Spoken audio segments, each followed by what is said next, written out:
सो राठी का question number 6 हम लोग करेंगे। Calculate net cash flow from operating activities by indirect method from the following information.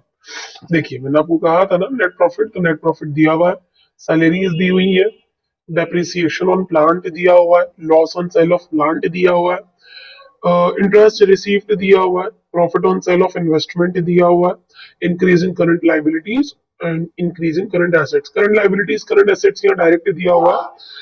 कभी कभार आपकी करंट लाइबिलिटीज करंट एसेट्स जो है वो अलग अलग देंगे, वो आपको खुद को पहचानना होगा, जैसे ये यहाँ दे रखा है, तो अभी ये मेरे साइड में। सबसे पहले आपको नेट प्रॉफिट दिया हुआ है।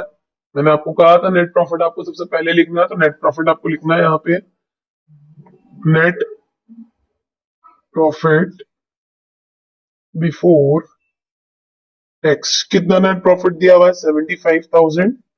75,000 आपने यहाँ लिख दिया। अब इसमें हमने ऐड करनी है, क्या क्या चीजें ऐड करनी है? याद है आपको non cash non operating item, या हेडिंग डालना नॉन ऑपरेटिंग, वो अपने एक्सपेंसेस एंड लॉसेस। भले ही आप यहाँ नॉन ऑपरेटिंग आइटम डाल सकते हैं, लिख सकते हैं यहाँ पर। फर्स्ट हमारा क्या हो जाएगा? फर्स्ट हमारा डेप्रिसिएशन, फॉर्मेट के हिसाब से ऑन प्लांट। प्लांट पर डेप्रिसिएशन कितना है? 18,000। 18,000 यहाँ लिख दिया। सेकंड क्या आपका? Loss on sale of plant, कितना होगा उसके पर? 7,000। ये 7,000।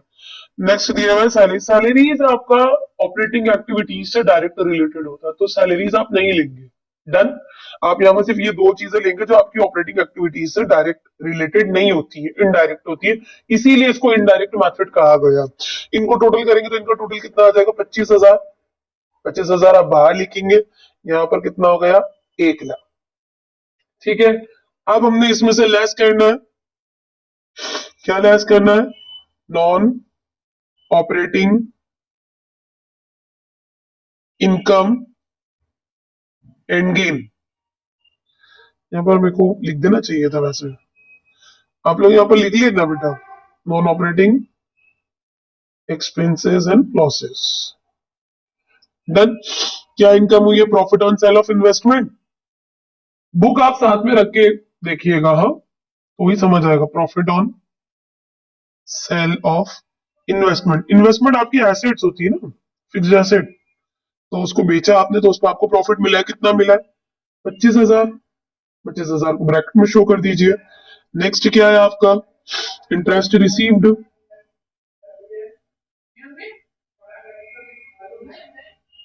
कितना? 25,000। 25 और 25 कितना हो जाएगा? 50। 50,000 आपके काय में आ जाएंगे? माइनस में।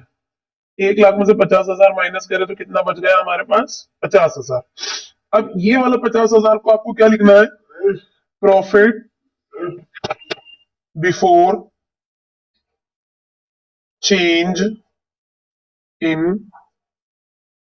Working capital.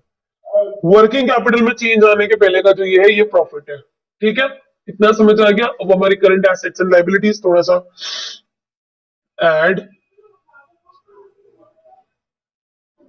Increase in current liabilities. Current liabilities में इंक्रीज हुआ है तो ऐड करना है। कितना इंक्रीज हुआ है भैया? 2,00,000। ठीक है, 2,00,000। फिर लेस इंक्रीज इन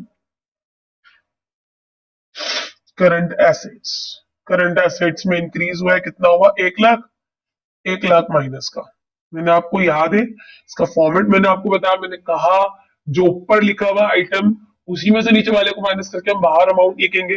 दो में से एक जाएगा तो कितना बच जाएगा हमारे पास? 1,00,000 प्लस का, तो आपके पास आ गया 1,50,000। क्वेश्चन के अंदर बच्चा लोग आपके पास कोई भी किसी भी तरीके का टैक्स नहीं है क्वेश्चन के अंदर, सो दैट्स वाई एक प्लस, ये प्लस में आ रहा है आपका। इस 1,50,000 को आप क्या लिखोगे? Cash flow from operating activities. यही आपका जो है, ये आपका आंसर है। Done. Best of luck.